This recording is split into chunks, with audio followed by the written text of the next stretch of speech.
Hello everyone. So, it's Halloween season and everyone loves a spooky theme. I am more of a Christmas person actually than what is it that Rachel Maxey calls it? Spicy leaf season, spooky spicy leaves. Kudos to her for coming up with that one. That one is actually really hard to say. Spooky spicy life season. My entire childhood, I did really love Halloween. It broke me when I wasn't allowed to really trick or treat anymore, just from a socially acceptable point of view. But I really wanted to do a Halloween knit, a spooky season knit that I also could wear for the rest of the year, but was sort of intended mostly for this time of year. So when I was in Aberdeen, I picked up that black and white silk and wool blend. I'm going to be making this cute picture, lovely blouse that has all of these sort of lines and pleating, and I'm really excited about it. I've been wanting to make this pattern for, oh God, over a year and a half. I found the pattern when I was at Susan Crawford's workshop before she had to move, unfortunately.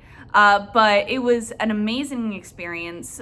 She allowed the trip I was on to look through her archives and to photograph some of the patterns.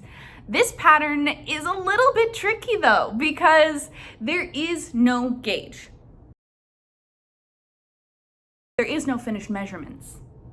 So we're gonna be doing a lot of math today. It is October 5th. And I'm trying to have this out for Halloween, so on a little bit of a time crunch. Something I'm really excited about with this project is the idea that I'm going to be doing the math for my own gauge, for my measurements, making sure this is going to fit me in a way that is very vintage, but also very comfortable. If you live in LA, you've definitely seen it. I'm not sure how their advertising works everywhere else, but this sort of September, August season has been inundated with Beetlejuice ads and the black and white stripes, and that sort of made me really inspired to go back to this project. I was more of a fan of the Addams Family, but the black and white stripes just reminds me of Beetlejuice. So in any case, I think the inspiration for this pattern or this project is Beetlejuice meets Wednesday Addams / Morticia, because I love Morticia more than Wednesday, I'm so sorry, and 1940s smashed together.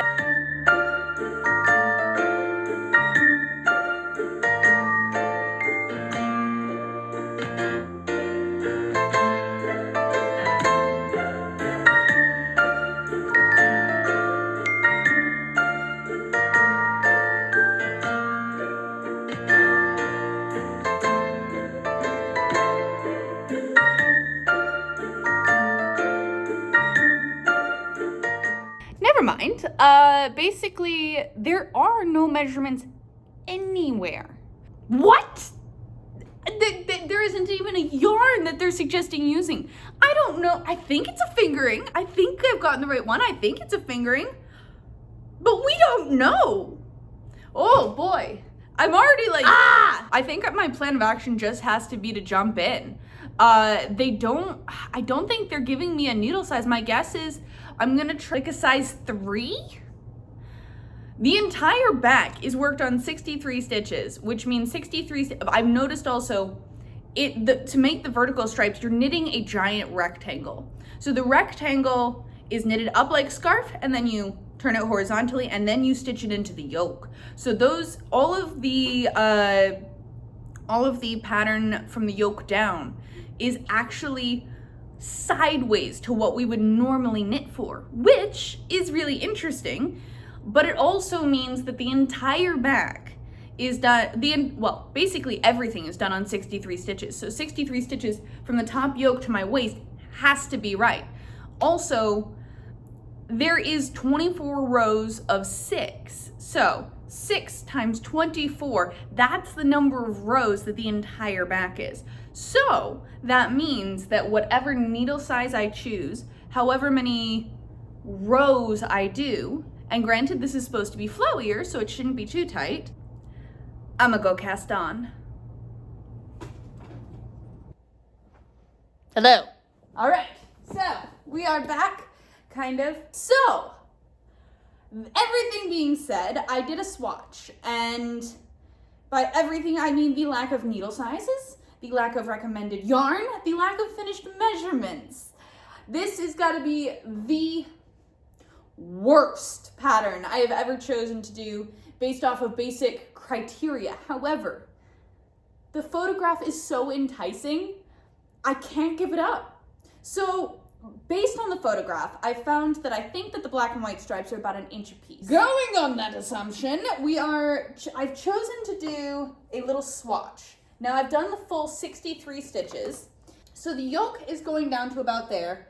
So if I placed this here, that would go about where I needed it to once it was blocked. So sort of we can see there. Yeah. So this is 1, 2, 3, 4, 5, and a third stripes. Now, this is supposed to have 24 stripes across the back. I don't have any pictures of what the back of it looks like. However, I believe it is sort of,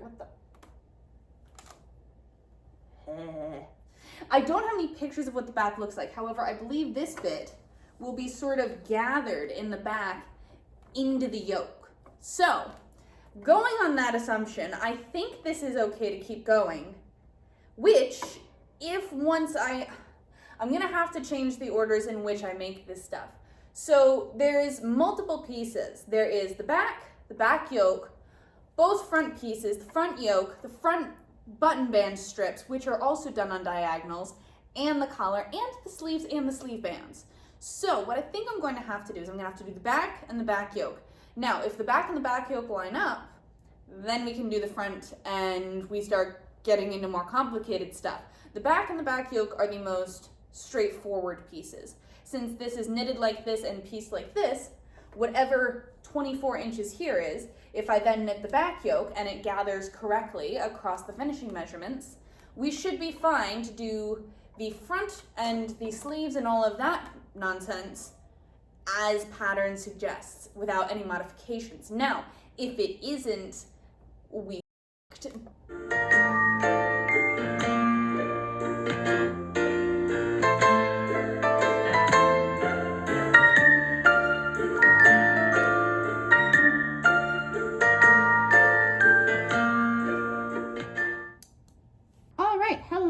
So, little update here.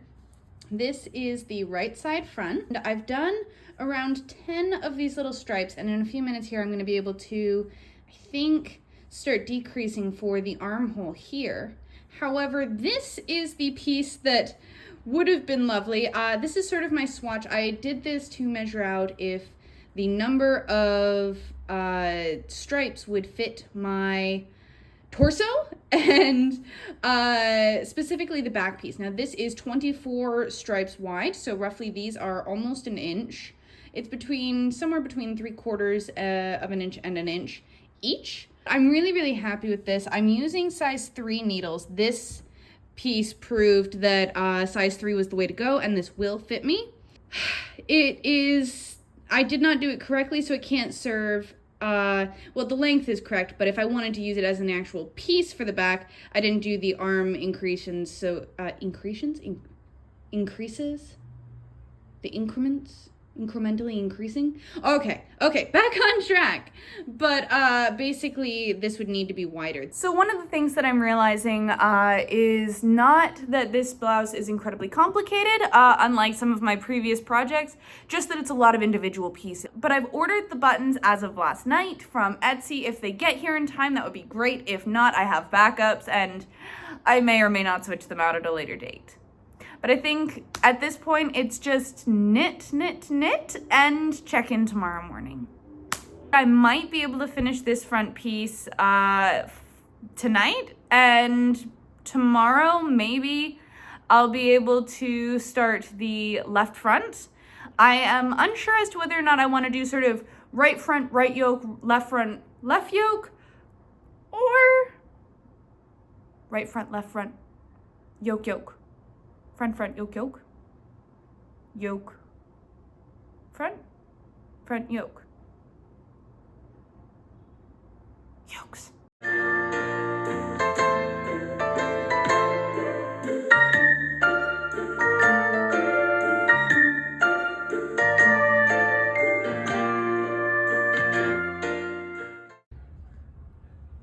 Alrighty, so you are going to be as excited about this as I am very sure. Now, this doesn't look like a lot, but this is the beginning of the center front button band.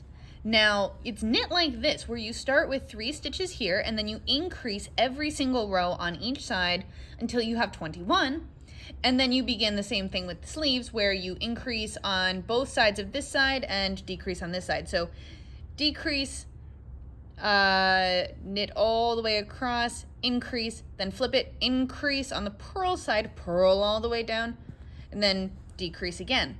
So you get this slant. Then what I was thinking is, I'm like, why is there this sort of like triangle at the end? But then when I started seeing the slant, I'm like, oh my God, it's different than the sleeve bands, but also the same, because when you, in the picture, it's slanted, so I turned it this way.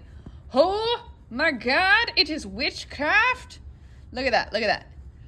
So basically this 3 stitches here has created the corner, and then as soon as they got it to the width that they needed us to have for it, it just knits in the diagonal the same way as the sleeve band facing. And obviously this is not block, so it's trying to curl, but look at how beautiful that is. Oh. I am actually freaking out about this, and I am okay with it. I do not think it is disproportional at all. Friends, fellow fiber enthusiasts, now is the hour of our great contentment, because the buttons have arrived. Most people probably don't get this excited about buttons, but I do. These are actually from my home state, and they've arrived way earlier than I expected. So I guess we open them up, and Lord only knows how I'm supposed to do that with this amount of tape. Just going feral on it. Okay. Like a chip bag. There we go. Haha. And them, I love buying from Etsy. Vintage buttons are the best. And they really do give an air of authenticity to any piece. 4, 5.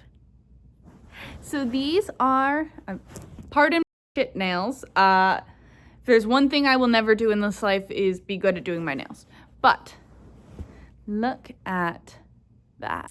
They're glass. So basically what I was describing last night was the diagonal. So this is the diagonal piece.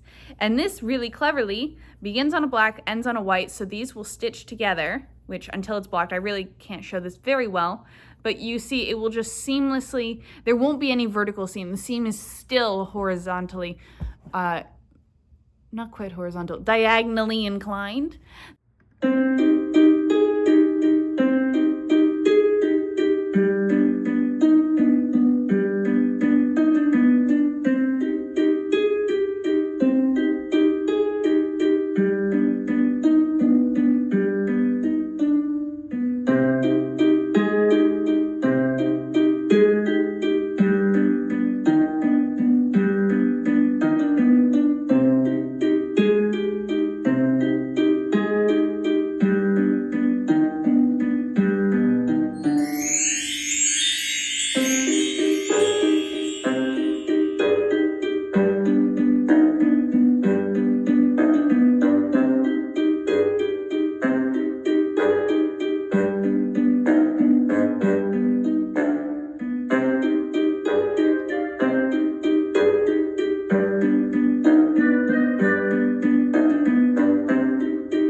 Can we get a little commotion for the chevroning?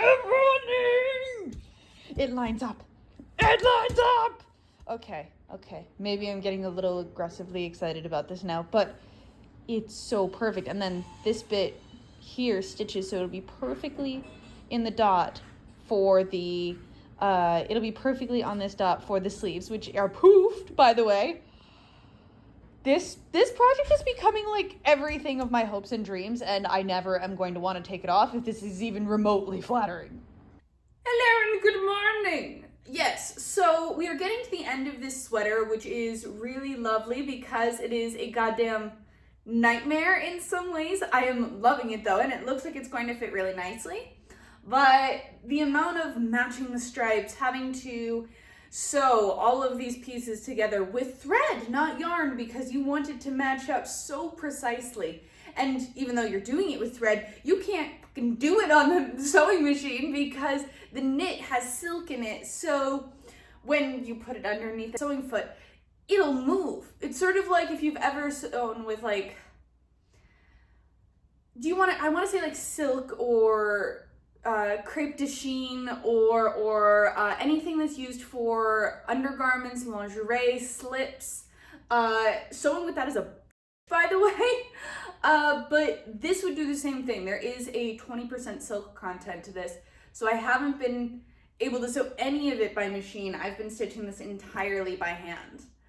But I do think it is paying off, because by doing that, you sort of, if we turn her here, you get all of these matching really nicely. You also, I've done a overhead shot, I know, of the chevroning on top of the shoulders. It's making me very, very pleased.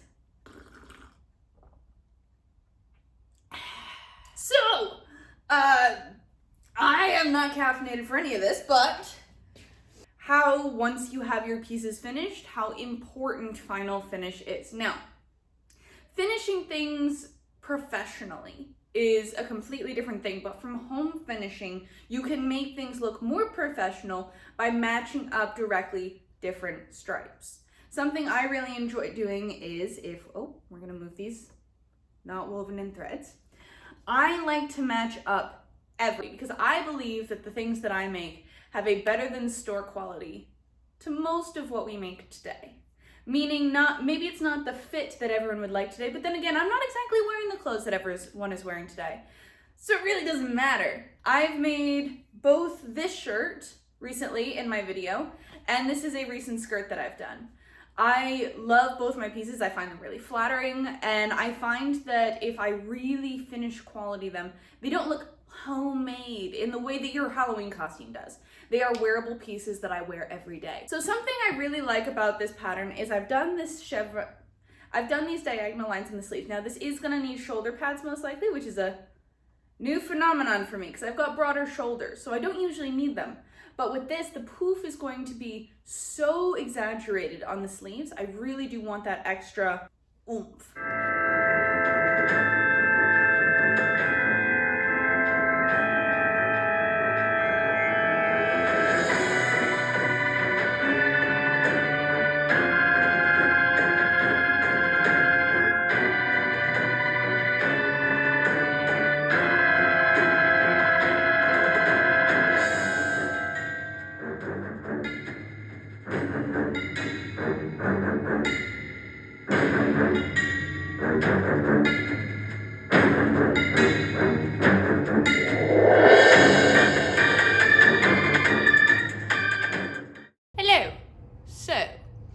I don't know what I'm doing. I really, really don't. Basically, I figured out that shoulder pads are kind of like crescent half circles. And that's basically what I figured out. I think I'm gonna have to stuff it with wool batting. And I cut out this giant oval that is folded in half now, and I'm going to try to make, well, I'm gonna cut out a second one just in case it does work out, but basically, I believe this bit goes like this and then juts it out, but in order to do that, what I think I'm going to do is I'm going to sew around it, stuff the wool in it, and then do a bunch of lines with the sewing machine.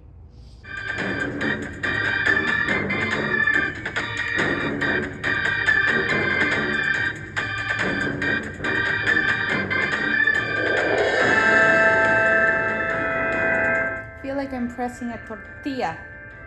I'm not even sure if I'm doing this right.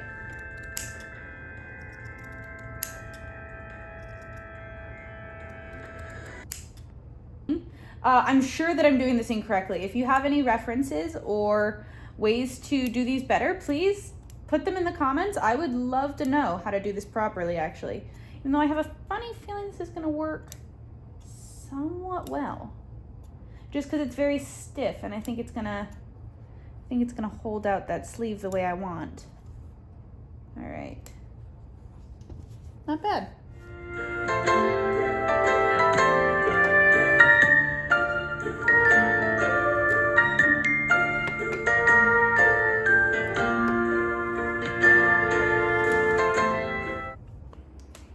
Everybody, we have now gotten our sleeves on, which when they have shoulder pads should look like this. That's how it's gonna look. So whoever decided to put this many ends in this piece was a masochist, and I don't know what that makes me for having then taken it on. Like, I don't know how I didn't think about the number of ends that would be in this piece, but let's just say I don't want to do stripes for a little while. It is coming together and I'm excited to wear it. I'm gonna need another cup of coffee.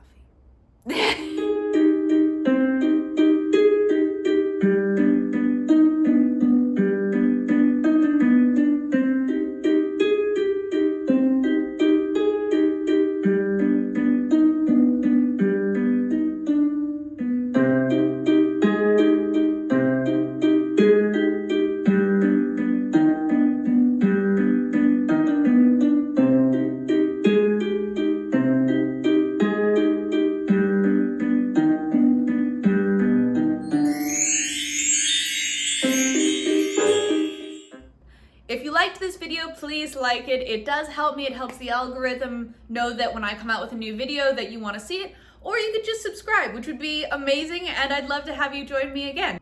Bye, everybody!